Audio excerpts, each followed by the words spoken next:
عمرك لاحظت إن القطة ممكن تكون قاعدة جنبك عادي وفجأة تقف، ترفع ديلها، تبص في اتجاه محدد وتفضل تراقب كأنها شايفة حاجة بتتحرك في الهوا؟ بعض الناس بتخاف وبعضهم بيضحك ويقول أكيد شايفة الجن، لكن الحقيقة أغرب من كده بكتير، لأن القطة بتعيش في عالم مختلف عن عالمنا تماماً، عالم مليان ترددات وذبذبات وروائح وأصوات إحنا كبشر عمرنا ما هنقدر نحس بيها. النهاردة هنتكلم عن أسرار ما وراء نظرة القطة، وهنتعمق علمياً ونفسياً ودينياً علشان نفهم هل فعلاً القطة بتشوف كيانات غيبية، ولا إحنا اللي مش قادرين نفهم حواسها المعقدة. بس قبل ما نبدأ الرحلة دي، ما تنساش تشترك في القناة لو لسه ما اشتركتش، ودوس لايك علشان الفيديو يوصل لأكبر عدد ممكن، وخلينا نغوص سوا في عالم القطط الغامض.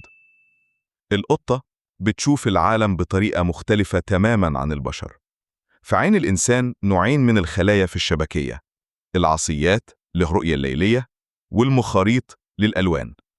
القطة عندها عدد ضخم من العصيات، وده بيخليها تشوف في الضوء الخافت أفضل من أي إنسان. وده مش بس بيخليها تصطاد في الظلام، ده كمان بيخليها تلاحظ تغيرات ضوئية بسيطة جدا إحنا مش قادرين نرصدها. كمان القطة بتشوف الطيف فوق البنفسجي، وده معناه إنها ممكن تشوف بصمات ضوء بتصدر من بعض الأجسام، زي البول أو إفرازات الحيوانات أو حتى انعكاسات على الأسطح. العلماء لاحظوا إن الحيوانات اللي بتشوف الطيف ده بتتصرف ساعات كأنها شايفة أشباح، وهي في الحقيقة شايفة آثار كيميائية أو ضوئية ما نقدرش نلاحظها. تخيل مثلا إن القطة بتشوف في ركن الأوضة انعكاس ضوء من جهاز كهربائي، أو حرارة جسم متبقية من حاجة كانت موجودة هناك من شوية. بالنسبة لها ده مش فراغ، ده مشهد حي. ودان القطة بتتحرك في كل الاتجاهات زي الرادار، وتقدر تلتقط أصوات على بعد أكتر من 100 متر. القطة بتسمع ترددات عالية جدا، تقدر تسمع صوت فار بيمشي في حيط أو مفصل باب بيتحرك ببطء شديد. في تجارب اتعملت سنة 2020 في جامعة كامبريدج أظهرت إن القطة ممكن تلتقط أصوات فوق 60 ألف هرتز، يعني أكتر من 3 أضعاف قدرة الإنسان. فلو القطة بصت فجأة في مكان فاضي، ممكن تكون سمعت صوت جهاز إلكتروني بسيط أو اهتزاز في الجدار. تخيل بيتك بالليل كله هادي، بس في صوت خفيف جدا خارج من مصدر كهرباء أو من أنبوب مية. القطة تسمعه كأنه همس، فتبص في الاتجاه ده وتترقب. إحنا بالنسبة لنا فراغ، لكن بالنسبة لها في حركة بتتعقبها. هنا بقى يبدأ الغموض الحقيقي. من آلاف السنين الناس بتربط بين القطط والعوالم الخفية.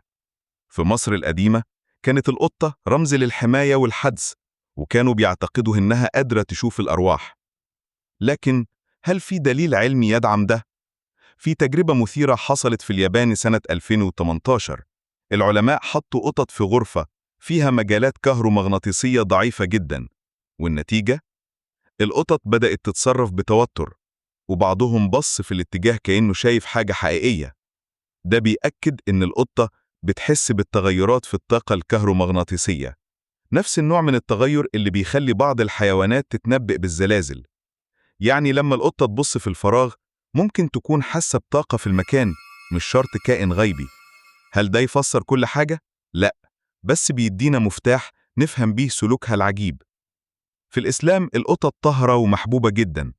الرسول صلى الله عليه وسلم كان بيراعيه وبيتعامل معها برحمة، وفي أحاديث بتتكلم عن إن الحيوانات عموما ممكن تحس بالملائكة أو الشياطين، زي ما قال صلى الله عليه وسلم: إذا سمعتم نباح الكلاب ونهيق الحمير بالليل فتعوذوا بالله فإنها ترى ما لا ترون. لكن الحديث ما قالش إن القطط تحديداً بتشوف الجن. بعض العلماء فسروا ده على إنه إحساس بالحركة أو الطاقة في المكان. أما في الموروث الشعبي، فكتير من الناس بتعتبر القطة حارسة البيت. في بعض البلدان العربية القديمة كانوا يسيبوا القطة أول من يدخل بيت جديد، ولو اتصرفت بهدوء قالوا البيت طيب، ولو اتوترت قالوا في حاجة مش مريحة. الخلاصة إيه؟ القطط دايما كانت مرتبطة بالحدس مش بالجن. يعني ممكن تكون بتحس فعلا بوجود طاقة غريبة مش مرئية لينا، لكنها مش شرط تكون كائن غيبي. العلماء حاولوا يفسروا الظاهرة دي بعشرات الطرق.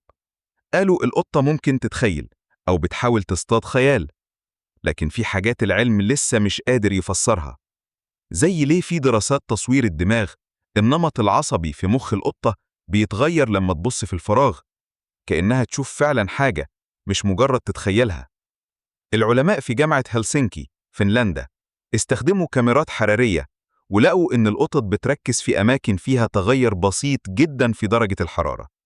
يعني القطة ممكن تشوف الحرارة، بالنسبة لها نقطة حرارة على الحيط شكلها كأنها جسم بيتحرك، وده ممكن يفسر مليون المرات اللي القطط فيها بتبص في الفراغ فجأة وتبدأ تموق أو تهاجم الهواء. إحنا مش شايفين، بس هي شايفة موجة طاقة أو حرارة متغيرة. أوقات القطط بتعمل كده علشان تدرب نفسها على الصيد. العلماء بيسموا ده predatory rehearsal، يعني القطة بتتخيل فريسة وتتصرف كأنها بتتعقبها. كمان لما القطة تكون حاسة بملل أو توتر بتبدأ تتفاعل مع أي حركة بسيطة جدا. وفي دراسات حديثة بتقول إن القطة ممكن تتأثر بمزاج صاحبها.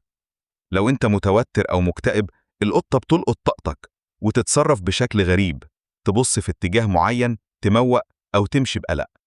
فمرات القطة مش بتبص على حاجة، هي بتراقبك أنت وبتحاول تفهم ليه طاقتك مختلفة. في الحضارات القديمة من الفراعنة لليونان واليابان كانوا مؤمنين إن القطة بتحمي البيت من الطاقات السلبية، مش بالمعنى الغيبي فقط، لكن فعلا وجودها بيأثر على الحالة النفسية لسكان البيت.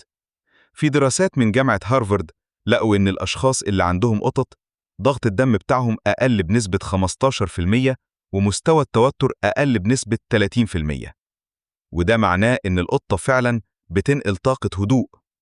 يمكن دي مش معجزة، لكنها طبيعتها، بتشوف اللي مش بنشوفه وبتحس اللي مش بنحسه، علشان كده بنرتاح جنبها حتى من غير ما نتكلم.